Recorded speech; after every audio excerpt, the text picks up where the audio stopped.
No. This is not the way things are supposed to work. This is not how you get a water pump out. Wait a minute. This is how you dismantle your Jeep. Just to get to the belt tensioner. Yeah. So then get the water pump out. I have a hand gesture for you. Welcome to this week's video. I'm trying to keep it real, but there's not much to do at this time in life. But we're gonna forge ahead and get some things done. Clean it up, get it repaired, do a project you've been waiting to do. So I've had a few projects that I've been waiting to do, and let's get into that.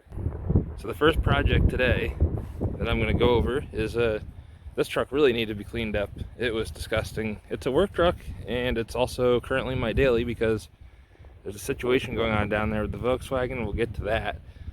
So I figured, well, today I'm going to shine it up, clean it up, get the crap out of it, you know, vacuum it, take care of some things. It's looking a little bit nicer in here. Things are cleaned up. The bed still has work stuff in it yet to be organized, but one thing at a time. But it went through a nice wash process. Everything got taken care of, hand washed, because a lot of the car washes are closed down right now unless you're going to go to an automatic one, and I didn't feel like driving like 15 miles to find a decent one. I figure I have the stuff here, we'll just do it. So it's looking pretty decent. I'm pretty happy about how it turned out. So yet again with the isopropyl alcohol, we're going to do a quick wipe down of the truck. Alright, so I'm doing this a little bit one-handedly right now. I just got started, but I figured I'd let you know what I'm doing. Just put a little bit on your cloth, or a lot, whatever. I already did the steering wheel, so just maybe get your dash. Just start doing every surface in the truck that you see, or the car. I don't know what it is you've got that you drive or whatever. Maybe I know what it is you drive, but I don't know who's watching, so just get everything. All the buttons, and just make sure you have plenty enough of that on your wipe, and then you should be good to go. Just do this every maybe day or so. If you're driving it frequently, do it every day. Buttons, door handles, cup holders, I have to clean those out. Do the outside door handles, just do the dashboard, just do everything. Don't play around. This stuff isn't something to play with, so just clean it up. Alcohol is the best. And if you run out of isopropyl, then if you can do a curbside at the liquor store for 100 proof vodka, then go for that. Just don't get pulled over and have them wonder why the heck your car smells like vodka.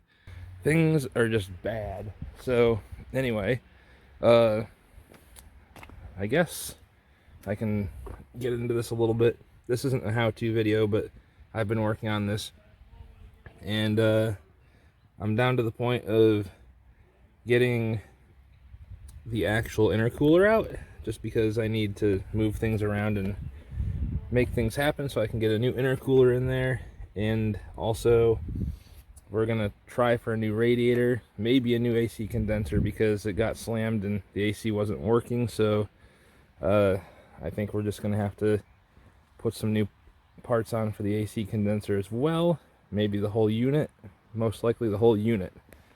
So it did get jammed up pretty good, so I think I'll just order all of it. It's all going on the list. So in the meantime, I found out why one of my headlights wasn't properly balanced and all that good stuff. So I'm able to fix that while I'm in here, because that was truly annoying. And before we have a rainstorm tomorrow, I do have to put something in the intercooler hose piping, just so that we can keep the elements out. We don't need that in there.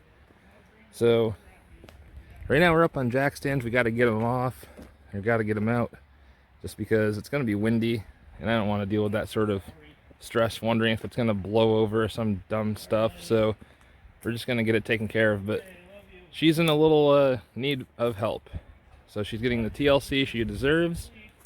I'm going to guess this is going to cost about $400 or $500, depending on what the cost of the parts are. So we'll have to go get that figured out. But oh my goodness, the wind just blew something else in. I was just telling people about that. Yeah, we had a little problem. So beaver, I believe. It wasn't a woodchuck. I thought it was a woodchuck, but it's just, yeah. Yeah, that's messy. And I'd you love for can- you to come you over and can, put it back together for him. I would appreciate any help. Believe me, I would appreciate it. So, yeah, no, I'm going to be busy. As soon as the parts come, we'll get back on it. But Showing that pretty work they did on the condenser of your air, Yeah, air conditioner. That's real pretty. yeah, the AC wasn't even working after that, so I'm assuming it really jarred some stuff. But Jared, this is all the tools it took to get this whole thing apart. Right here's where you lost all your refrigerant from, right there. See More than likely. Yep. So, yeah, I tore it apart with just these tools. Right here. Nothing fancy. No. And just put your bolts in a container so you don't lose them. And you should be good to go. And if you take off your air intake to do this, please be sorry. If something gets in there, it'll wreck it. So, yes. just follow advice. So you Don't find screw any around. guts or anything? Oh, I told them I don't want to get into that on this, but I'll tell you in a minute. So, yeah, here we are. We're gonna carry on. So I do have a recommendation for you guys. If you're letting your car sit for a bit because you're not going anywhere, you're not going very many places, or if your car is just turned into a project car for the moment, dryer sheets. They're your friend. You want to keep mice out? Put the dryer sheets in there. You can throw some in the trunk. Just they don't like the smell of them. So I'm going to fix the bottom crack. And there's a little piece in here that can be replaced. It's that little grill piece. You can get it for about $9 on Rock Auto. So I'm going to do that. And we're going to go from there. Just probably reuse this bumper cover and hope for the best. So you may be wondering why I've got the ladder out and stuff up kind of not the right way, but you know what? It's my gutter. If I break it, it's not a big deal. This isn't how you do it. If you're going to a client's house, kind of windy, we don't want to deal with this for very long.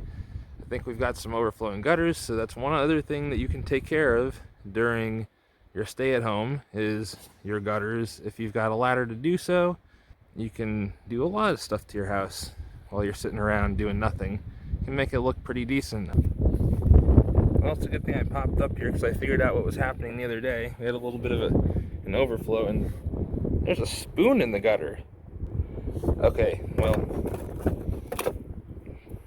don't need that. There's always going to be something in your gutter, most likely. So I'm going to get to it. We'll see how this one goes. Go to the next one.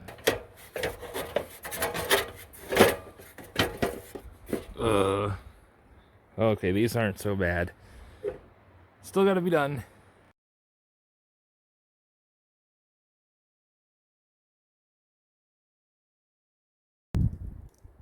You know, sometimes I amaze myself. I got a little bit ignorant and started throwing stuff all over the place and got it all over the lawnmowers, on the grill, on the deck. Oh, bless myself. I love me. It's what it is. Okay, so another thing I want to bring up is the fact that since nobody's really going anywhere, it's not really that great for your car to sit around and do absolutely nothing all day, every day, all week, all month without going out for maybe a little spin. Sometimes you just need to recharge the battery. You need to get things going. The wheel bearings need to be moved about. There's grease in there. It relies on getting moved around. The brakes need to be moved around. They need to be used to stay free. Lots of things. Seals in your engine.